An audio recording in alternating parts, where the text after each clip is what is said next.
Bismillahirrahmanirrahim. Assalamualaikum warahmatullahi wabarakatuh. Alhamdulillah hamdan katsiran tayyiban mubarakan fih kama yuhibbu rabbuna wa yardah. Wa ashhadu an la ilaha illallah wahdahu la syarika lah. Wa ashhadu anna Muhammadan abduhu wa rasuluh la nabiyya wa la rasula ba'dah.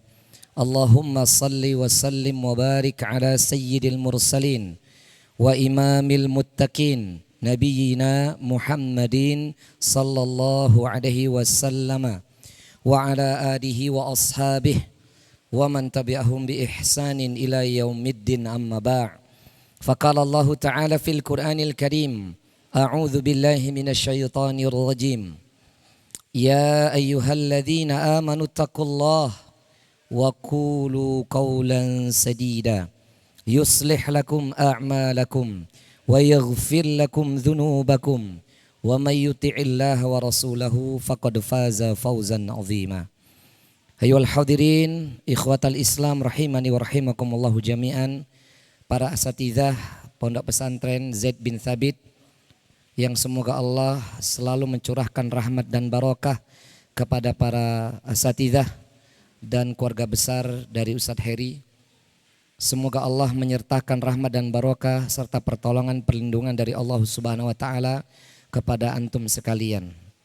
Tsanian, yang kedua, kepada para santri, para wali santri dan jamaah yang dirahmati oleh Allah. Semoga Allah menjadikan di hari Jumat ini menjadi hari di mana saksi, waktu bersaksi, tempat bersaksi, semua menjadi saksi di yaumul akhir bahwasannya kita pernah berada di jalan Allah, pernah berada di dalam amal yang sangat dicintai oleh Allah. Semoga kelak sebagaimana sabda Nabi sallallahu alaihi wasallam, ma jalasa qaumun majlisan yadhkurunallah. Tidaklah suatu kaum duduk dalam satu majelis yadhkurunallah, yang senantiasa berzikir kepada Allah. Makna di sini adalah majelis ilmu, bukan hanya majelis tasbih, tahmid, takbir, solawat dan seterusnya. Tapi yang dimakna yadhkurunallah, majelis yang di sana mengkaji ilmu. Semakin ma'rifatullah, semakin ma'rifatun Nabi, semakin ma'rifatul dinil Islam, mengenal agama Islam. Apa kata Nabi SAW?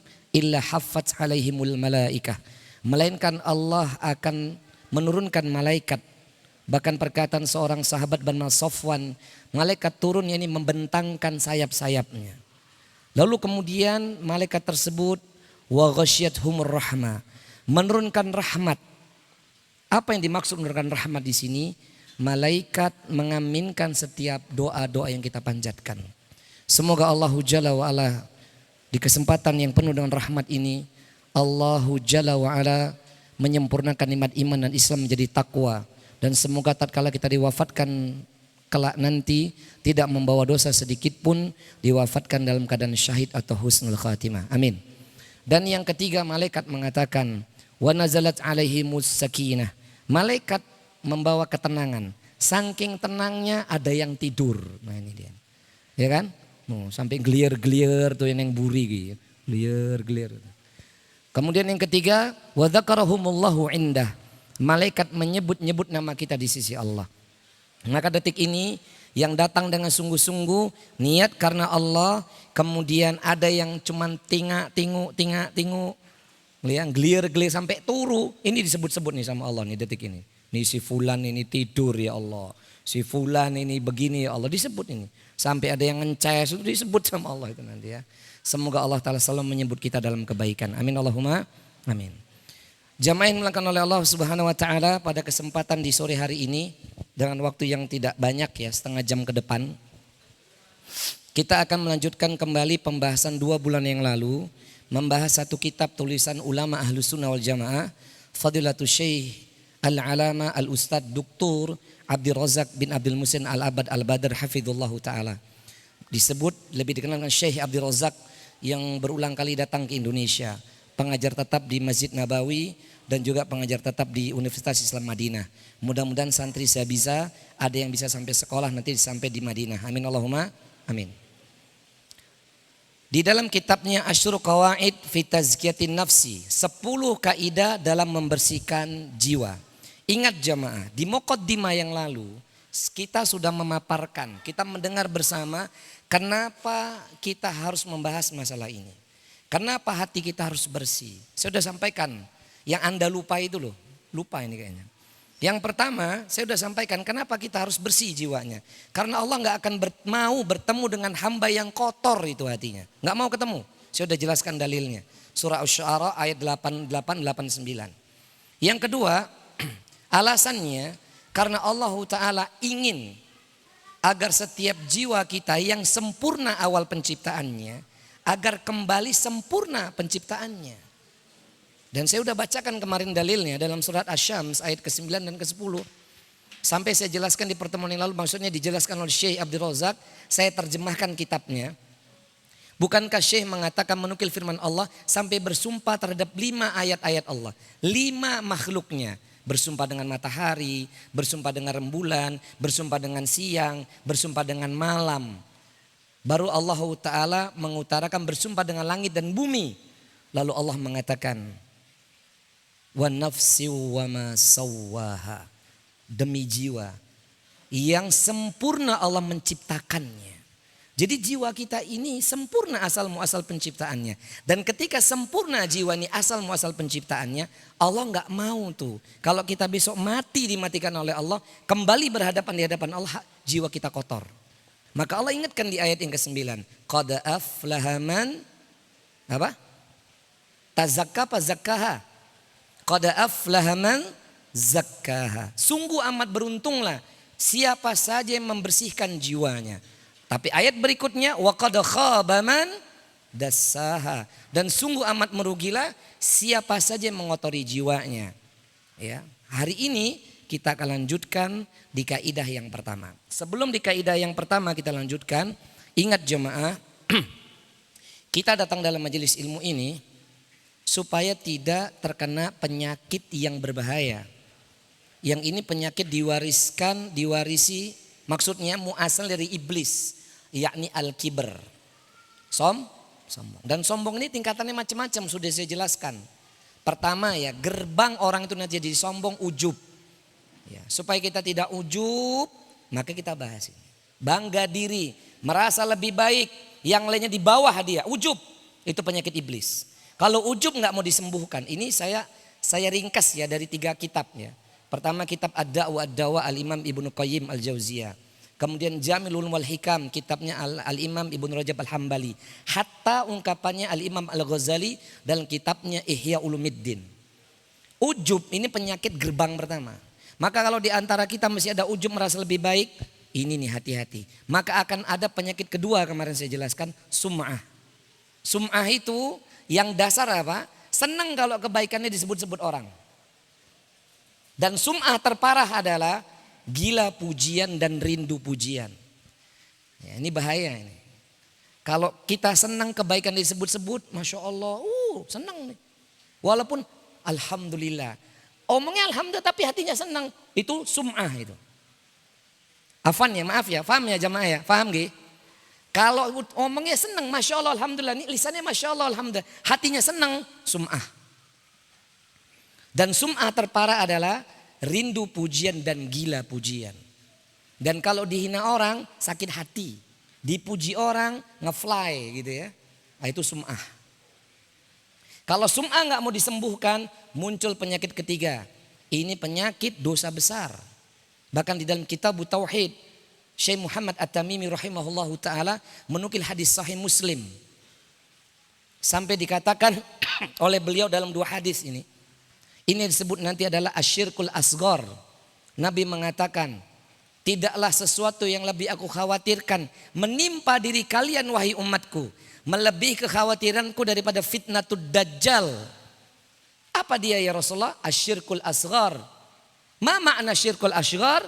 Ar-riya, pamer. Kalau orang udah ujub, nggak mau disembuhkan, sudah sum'ah nggak mau diobatin, pasti riya. Kalau udah riya kelas, habis jamaah. Kalau mau tahu dalil tentang riya itu buka surah Al-Baqarah ayat 264 itu. Posisi ayat dia lembar sebelah kiri dari tengah ke bawah. Coba dibuka. Ya ayyuhalladzina amanu la tubtilu shadaqatikum bil manni wal adza dan seterusnya. Itu riya. Kalau riya enggak mau disembuhkan, maka muncul penyakit hati berikutnya, hasad. Nah, hasad ini udah enggak ada obatnya dah. Hasad ini udah enggak ada obatnya, dan hasad yang paling berbahaya, hasadnya seorang yang alim. Hasadnya seorang ustadz. Na'udzubillah tsumma na'udzubillah.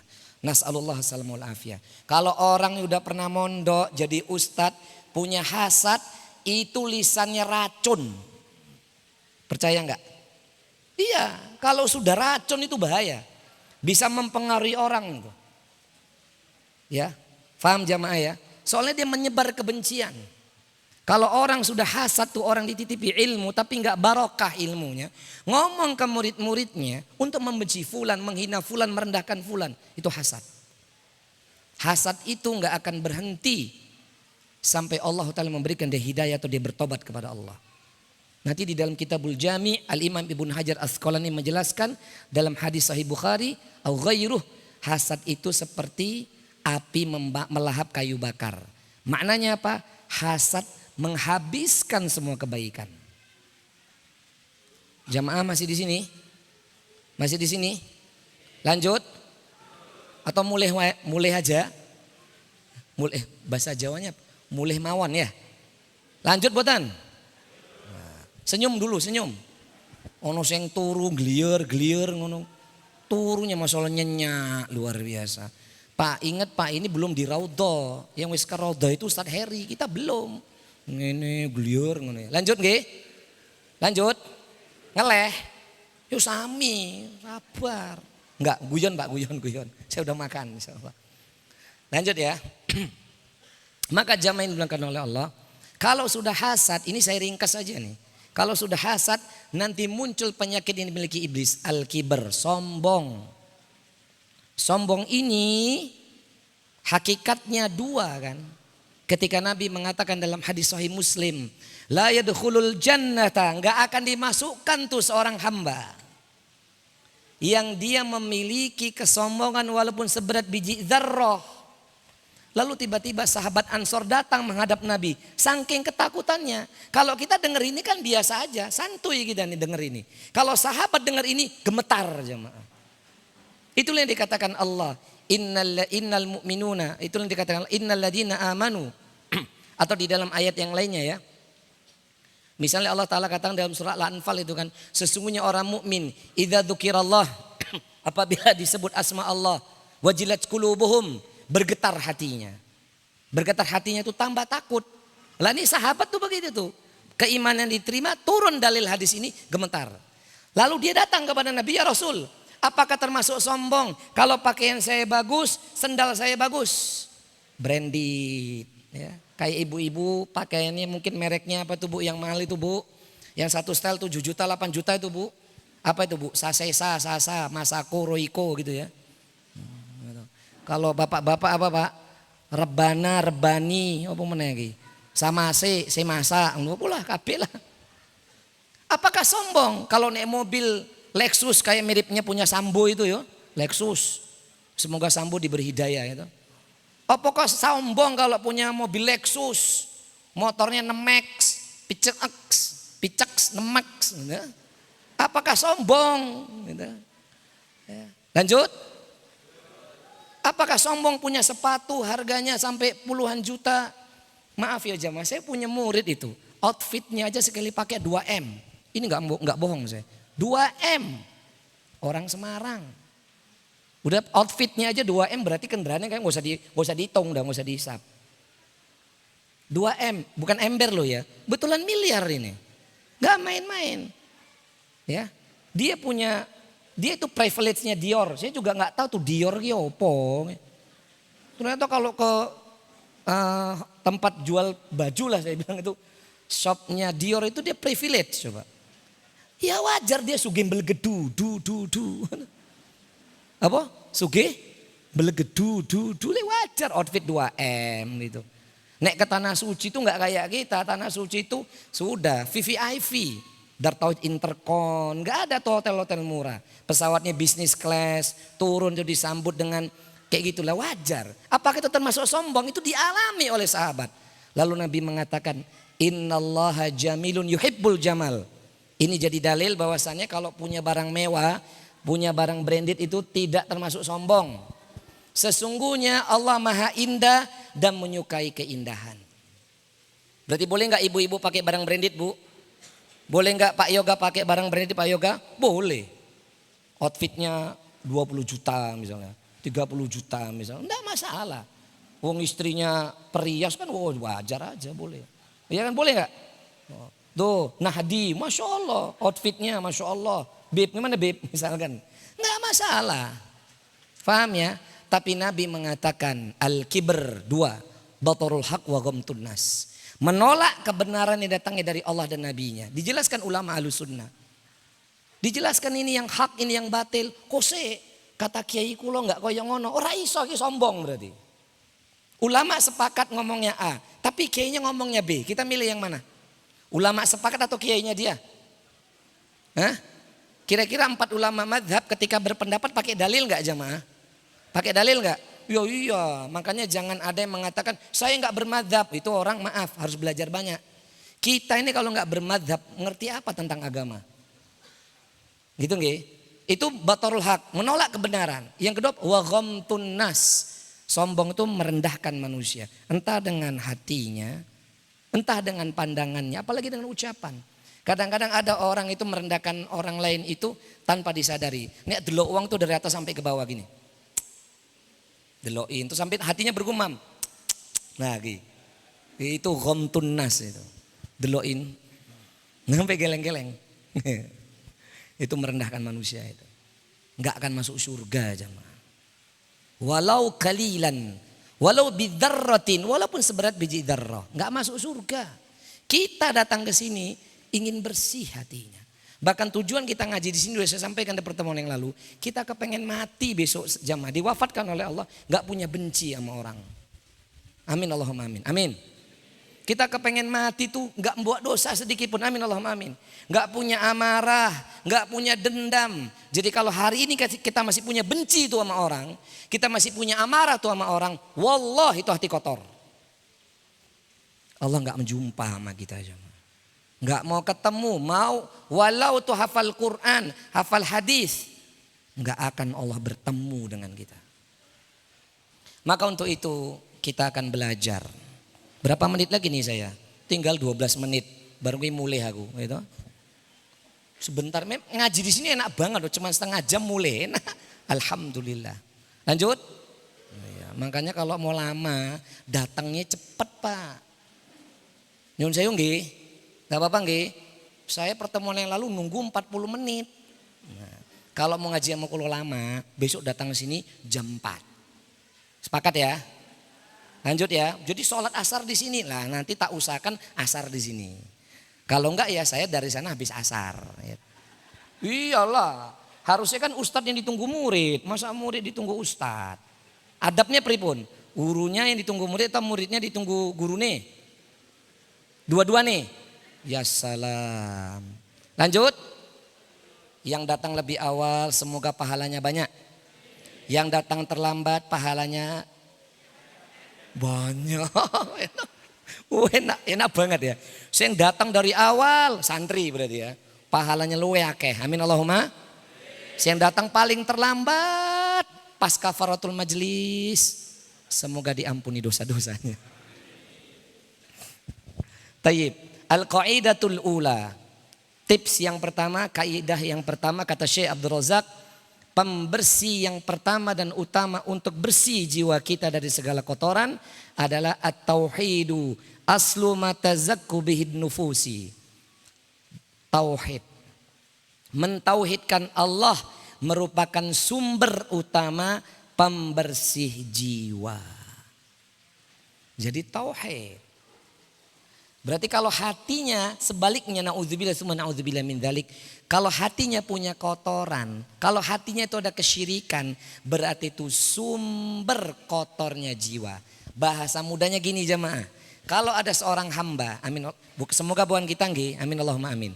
Ada seorang manusia si fulan, hatinya ada kesyirikan, maka demi Allah itu menjadi magnet datangnya dosa-dosa besar begitu banyak. Tapi kalau hati penuh dengan tauhid, maka Allahu Jalla Jalaluh akan memberier dia, akan menjaga dia. Itu dosa-dosa akan dilindungi sama Allah. Maka kalau ada orang yang durhaka sama orang tua, ada orang yang dia suka makan uang orang, ngemplang utang gitu toh. Durhaka sama orang tua gitu, durhaka sama suami, itu yang di cross check itu pasti tauhidnya. Bermasalah itu tauhid. Masalah tauhidnya. Minimal apa kerusakan dalam hatinya, syiriknya. Asyirkul asghar, riya, show off, excited, ingin tampil. Nih ya, contoh nih orang yang syiriknya di dalam hati itu nggak disadari. Kalau mau ke tanah suci, mau keluar rumah, sepatu dan sendalnya dipoto dulu, cetek. Bismillahirrahmanirrahim. La haula wala quwata illa billah. Mau berangkat ke tanah suci, yang like berkah ya guys, cret. Di share di status. Naik ke dalam mobil, subhanalladzi sakhkhara lana hada. Seret, cret. Islamic Center, foto meneh, alhamdulillah. Semoga yang doakan saya doakan juga, cret. Di depan Ka'bah, subhanallah, walhamdulillah, wala ilaha, itu riya itu. Syirik dalam hati. Pantas kalau sering terjatuh dalam dosa-dosa besar. Na'udzubillah, tsumma na'udzubillah min dzalik. Semoga riya-riya di dalam hati diambil oleh Allah. Amin Allahumma amin. Semoga ada yang pernah merasa bangga, saya sudah berjasa di pondok ini, diangkat itu ujubnya. Semoga yang suka dipuji diangkat itu sum'ahnya. Kalau enggak musibah.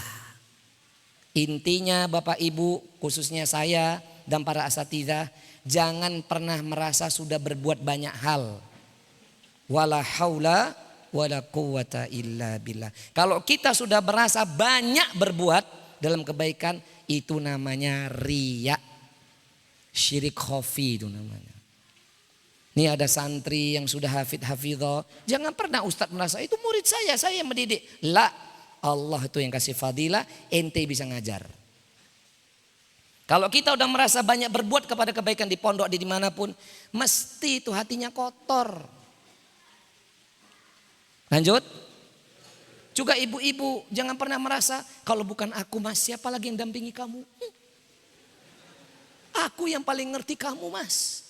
Kamu sakit aku, semua aku. Ibu merasa banyak berbuat. Nah penyakit hati itu sum'ah.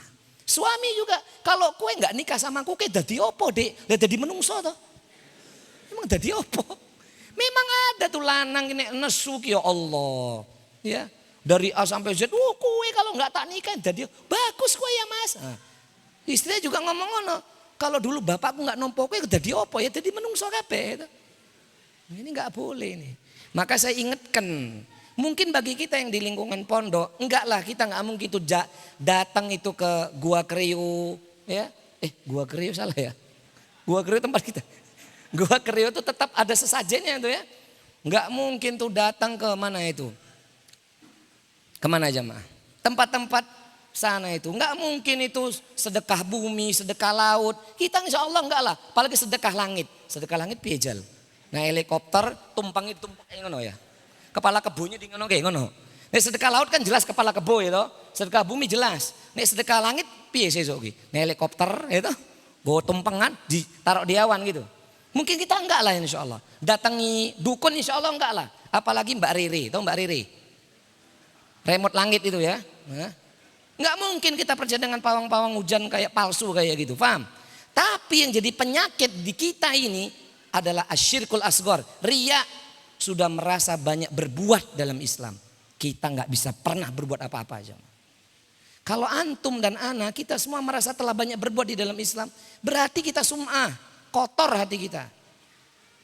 Padahal Kanjeng Nabi sudah ngajarkan minimal kita ucapkan itu 4 kali itu. Dalam satu adzan. Berarti 4 kali 5, 20. Ketika hayya ala shalah, hayya ala falah. Apa jawaban kita? La haula wala quwata illa billah. Tidak ada daya dan kekuatan kecuali atas pertolongan Allah. Berarti kita kan gak mampu apa-apa jemaah. Ini juga saya nasihatkan buat saya khususnya. Saya juga pengasuh pondok. Ustadz Heri pengasuh pondok. Semua kita ustadz-ustadz di sini dan wali santri, jangan pernah merasa sudah melakukan banyak hal. Oh, saya sudah sodako di pondok ini. Jangan. Saya sudah begini. Jangan. Entek nul prutul nanti amale. Gak percaya? Buka tuh terjemahan aja, nggak usah tafsir. Tadi Al-Baqarah ayat 264. La tubtilu sadaqatikum bil manni wal adha. Jangan kau lenyapkan apa-apa yang telah kau keluarkan itu dengan kau sebut-sebut yang kau beri dan kau sakiti orang yang telah kau kasih. Nul. Habis nul malah tambah dosa nih. Bu, masih di sini Bu. Jangan pernah merasa banyak berbuat buat suami ya Bu ya. Bu ya, istighfar Bu. Ya, minta maaf nanti sama suami. Cium tangan nanti, jangan sekarang. Suami dengar ini, Pak. Jangan pernah sudah banyak merasa berjasa buat anak dan istri. La haula wala quwata illa billah. Kalau merasa banyak berbuat, kotor tuh hati. Ngaji bercuma. Kalau ngaji datang dalam majelis ilmu, kalau udah banyak merasa berbuat, datang dalam majelis ilmu itu hanya 2 golongan orang hari ini. 1, betul-betul sebagai thalabul ilm, betul-betul menuntut ilmu, ingin bersih hatinya. Yang kedua, hanya ziaratul ilm, mengunjungi majelis ilmu. Kalau orang hatinya udah banyak berbuat, tuh nanti majelis ilmu datang apa? Cuman ngunjungin. Apa itu? Tinga, tingu. Nek cocok, nganggu. Nek rak cocok, nah itu. Ini fenomena hari ini, penuntut ilmu tuh aja sekedar bukan penuntut ilmu, cuman datang tok. Nek ustadznya lucu ketawa, nek ustadznya garing, turu. Lanjut, laras nama buatan. Saya mengaku semoga diampuni dosa-dosanya, dinaikkan derajatnya. Semoga yang nggak ngaku tak doain dapat hidayah. Betul apa enggak ini? Kita pernah nggak begitu? Datang dalam majelis ilmu cuman mengunjungi doang, tingu supaya dapat komunitas tertentu. Pernah nggak? Ngaku Bu. Wah, kalau nggak ngaku dosa lu, ustadznya nanya. Malu, lebih baik malu sekarang daripada besok dia yaumul akhir. Lanjut Gi. Maka di sini Syekh Abdul Razak, ini saya singkat ya. Tinggal 4 menit deh. Cukup enggak nih waktu saya? Apa 40 menit? Oh, habis maghrib lagi? Kalau habis maghrib lagi anak lanjut ini. Wallah nanti habis sholat maghrib saya lanjut di sini. Asalkan siap aja jamaahnya. Lanjut sampai jam berapa? Jam 12. Doer Nabib. Lanjut ya. Jamaah. Di sini Syekh membagi 3. Saya ini akan jelaskan ya. Pertama Syekh itu menjelaskan dahulu tentang tujuan utama diciptakan manusia di muka bumi ini. Ini enggak saya jelaskan ya. Karena nanti intinya di ayat berikutnya. Di paragraf berikutnya. Jadi paragraf pertama, sebelum saya mengucapkan dalil demi dalil, kenapa tauhid merupakan sumber pembersih jiwa, beliau kasih muqaddimah dulu. Pertama, sesungguhnya tauhid merupakan inna tauhidah wal ghayatul lati min ajaliha khalaqanallahu azza wa jalla wa ujadana. Jadi beliau mengatakan sesungguhnya tauhid merupakan tujuan utama diciptakan manusia dan keberadaan kita. Dalil-dalilnya jelas, nggak usah saya sebut. Terus yang kedua, beliau menjelaskan mihwar dakwah. Jadi mihwar dakwah di sini maknanya apa? Konten utama dakwahnya para nabi dan rasul adalah tauhid. Saya ulangin ya, dakwah nabi dan rasul yang utama adalah tauhid. Dimulai dari zaman Nabi siapa? Nabi siapa? Nabi siapa jemaah? Mas, Nang? Nabi siapa? Hah? Ibrahim? Salah. Jangan buka saya Google. Ayo angkat tangan santri, Ustaz kasih 50.000. Beneran 50.000. Dompetku mana ya? Uning kono. Nah, nanti habis kajian anak kasih. Angkat tangan, Ustaz kasih 50.000. Jangan takon sebelah-belai. Nanti bagi dua, nggak boleh. Santri 50.000. Ayo. Ono neng kene ono, alhamdulillah. Ayo. Nanti habis kajian Ustaz kasih. Jangan tanya Ustaz Hah? Nabi Nuh, barakallahu fik, nanti 50.000. Nanti jangan sekarang. Nanti Ustaz kasih. Ini santri bukan? Lu bukan, waduh. Kepengen dapat 50.000 Ustaz lagi keke ini. Ya batal sudah ya. Jadi Nabi Nuh sampai Nabi Muhammad SAW. Berapa jumlah Nabi dan Rasul? Berapa jumlah Nabi dan Rasul? Angkat tangan, santri 50 ribu. Kam? Hah? Khotok. Salah. Angkat tangan. Faddal, faddal. Irfa yadain, faddal. Irfa ya. Yadik irfa. Kam? Berapa? Oh ngarang mas, 1446.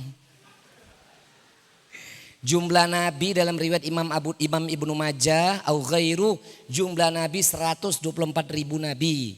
Rasulnya hanya 315. Rasul pertama Nabi Nuh, Rasul terakhir Nabi Muhammad. Kalau pelajaran Indonesia 25 Nabi dan Rasul itu pelajaran Indonesia. Supaya apa? Enggak angel-angel. Makanya kudu mondok, gen ngerti. Nabi bukan 25, itu pun ndak hafal. Wassalam. Ngono nanti ditakon, man rabbuka? Bingung jawabnya. Lanjut, berapa jumlah Nabi? 124 ribu Nabi. Berapa jumlah Rasul? 315. Siapa Rasul pertama? Nabi Nuh. Rasul terakhir? Nah, semua Nabi dan Rasul, maksudnya Nabi di sini Nabi dan Rasul. Nabi Nuh dan Nabi sampai Nabi Muhammad yang didakwakan adalah tauhid. Bukan dakwah masalah sodako. Tak terus terang aja ini di sini. Biar orangnya dengar sekalian. Mana ada dakwah dari Nabi Rasul sodako? Tidak ada. Ya. Kan itu Ustadz yang semoga diberi hidayah. Semoga diberi hidayah beliau. Itu dari awal keluar saya udah gak sepakat Pak. Mana ada dalilnya kalau sodako 1 juta nanti sampai 70 juta. Mana ada dalilnya. Kalau kita sodako yang dilipat gandakan pahala nih. Bukan duite. Gitu ya Pak. Lanjut. Yang didakwahkan tuh tauhid, bukan mendakwahkan yayasan, apalagi ormas. Enggak ada. Lihat dalilnya tuh surah Al-Mudaththir. Wathiyabak, Allah Ta'ala katakan apa? Ya ayyuhal muddaththir kum fa'andir wa rabbaka fakabbir. Hei orang yang berselimut, Nabi Muhammad. Kum fa'andir, bangun, beri seruan. Apa yang diseru? Wa rabbaka fakabbir. Robmu yang diagungkan, bukan yayasan, bukan pondok, bukan ormas, bukan jamaah-jamaah dakwah tertentu. Yang didakwahkan adalah Allah Subhanahu wa ta'ala. Sepakat? Jadi hilangkan nama diri mau besar, ormas mau besar, yayasan mau besar. Yang didakwakan adalah kebesaran Allah Subhanahu wa ta'ala. Itu dakwah para nabi dan rasul. Tak ringkes. Yang terakhir, sampai jam berapa ini? Nah, saya nih kalau udah ngaji di sini gemerungsung saya rasanya. Lanjut, adzannya sampai jam ya. Khair, jazakallah khair bib. Kemudian jamaah, barulah Syekh menjelaskan nilo tauhid menjadi sebab utama bersihnya hati. Sebagaimana yang Syekh nukilkan dalam firman Allah surah Fussilat ayat ke-6 sampai ayat yang ke-7. Inilah dalil utamanya. Surah Fussilat ayat ke-6 dan ke-7. Bahwasannya tauhid jauh dari syirik merupakan sumber utama pembersih jiwa. Wa qala ta'ala wa wailul lil musyrikin alladzina la yu'tuna az-zakata wa hum bil akhirati hum kafirun. Dan celakalah orang musyrik. Nah, kalau di terjemahan Kemenak pasti kalimat berikutnya apa? Alladzina la yu'tuna zakat. Orang-orang musyrik itu adalah orang-orang yang dia tidak membayar zakat, wahum bil akhirati hum kafirun, dan mereka kelak nanti di akhirat termasuk orang-orang kafir. Tapi ternyata makna ayat ini bukan tidak membayar zakat. Kenapa kemudian kita ini kalau baca Quran, baca terjemahan, ndak boleh menafsirkan sendiri, harus berguru sama seorang yang alim, ada kitabnya. Ngaten nggih? Karena kalau kita ini nggak punya bekal ilmu, nyampaikan Quran dengan terjemahan saja bisa banyak salahnya. Ini introspeksi buat saya nggih. Ngaten nggih? Saya aja Pak, alhamdulillah Pak, besar dari kecil tuh Syafi'iyah Al-Wasliyah di Kota Medan. Ya, terus belajar, berhenti belajar saya dari usia 7 tahun, 4 tahun saya berhenti. Terus belajar saya di Kota Semarang dengan kiai-kiai Nahdliyin, karena basic saya memang Nahdliyin.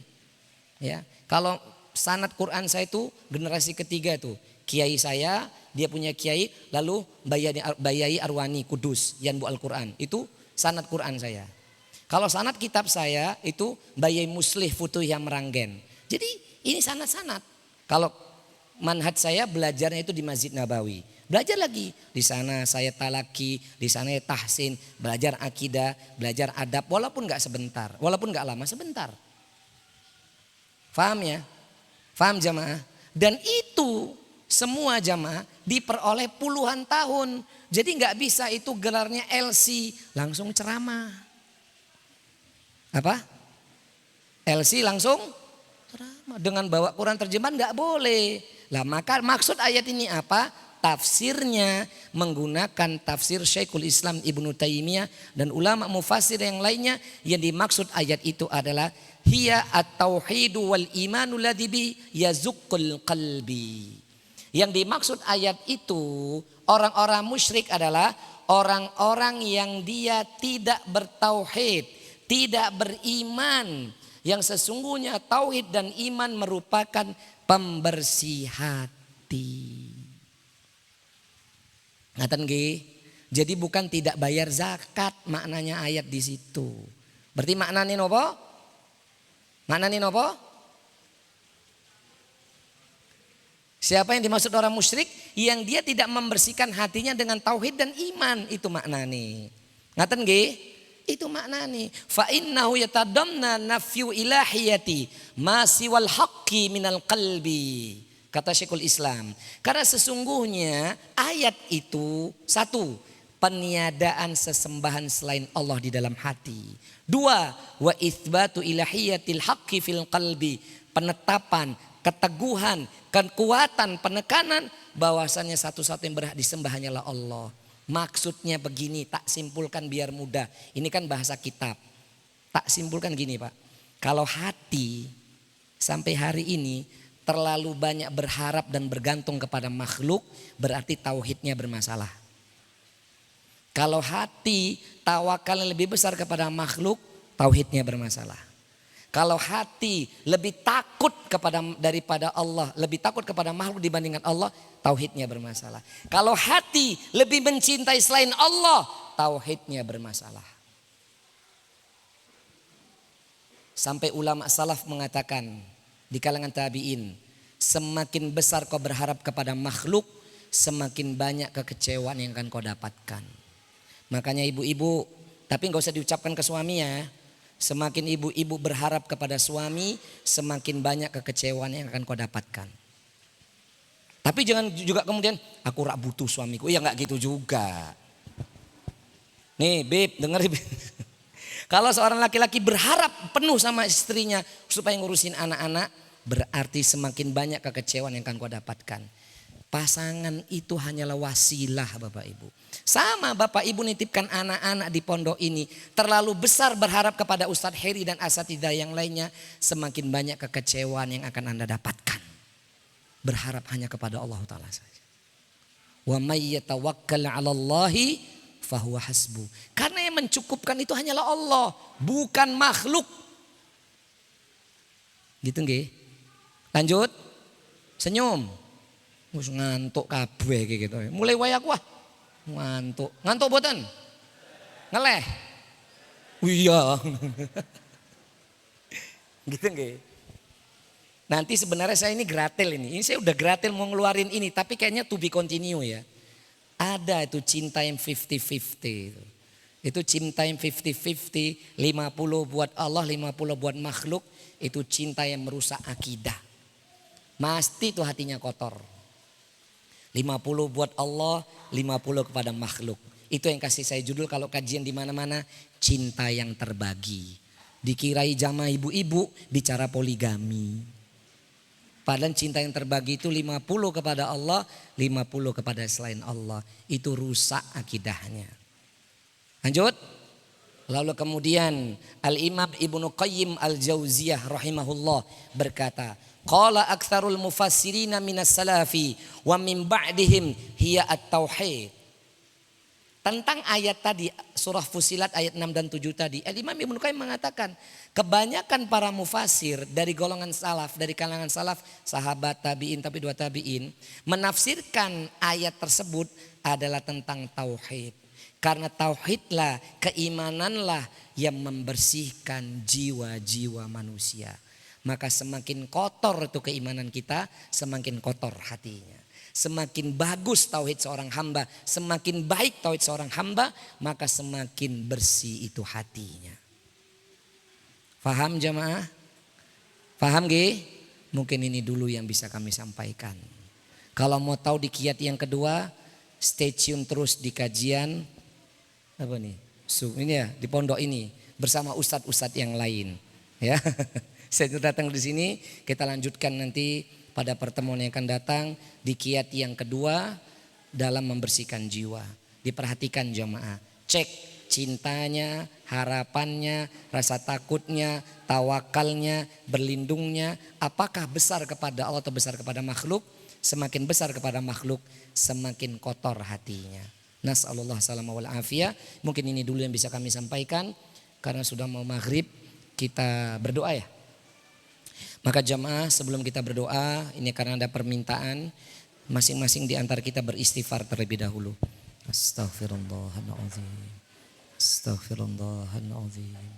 Astaghfirullahaladzim. Innallahal ghafurur rahim. A'udzu billahi minasyaitonir rajim. Bismillahirrahmanirrahim. Alhamdulillahi rabbil alamin. Hamdan syakirin, hamdan na'imin, hamdan yuwafi ni'amahu wa yukafi'u mazidah. Ya Rabbana lakal hamdu kama yanbaghi wa 'azimi sultanik. Allahumma salli wa sallim wa barik ala Muhammad wa ala ali Muhammad. Ya Allah ya Rahman ya Rahim. Ya Allah ya Ghafurur Rahim. Bi asma'ikal husna ighfir lana dunubana wa liwalidina wa dhurriyyatina wa tawaffana ma'al abrar. Allahumma ighfir lana wa liwalidina warhamhum kama rabbawna sighara. La ilaha illa anta subhanaka inni kuntu minadh dhalimin. La ilaha illa anta subhanaka inni kuntu minadh dhalimin. Allahumma ya muqallibal qulub tsabbit qulubana ala dinik wa ya musarrifal qulub sarrif qulubana ala ta'atik.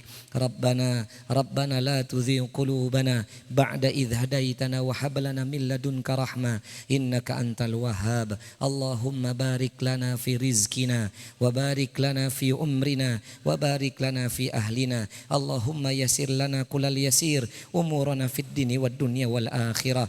Rabbana hab lana min azwajina wa dhurriyyatina qurrata a'yuni waj'alna lil muttaqina imama waj'alna lil muttaqina imama. Allahumma inna nas'alukal husnul khatimah.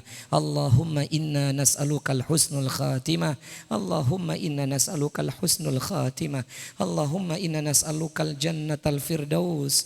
Allahumma inna nas'alukal jannatal firdaus. Allahumma inna nas'alukal jannatal firdaus bighairi hisabin wala adabin wa ma qarraba ilaiha min qaulin aw amalin wa na'udzubika minan nar wa na'udzubika minan nari wa ma qarraba ilaiha min qaulin aw amalin.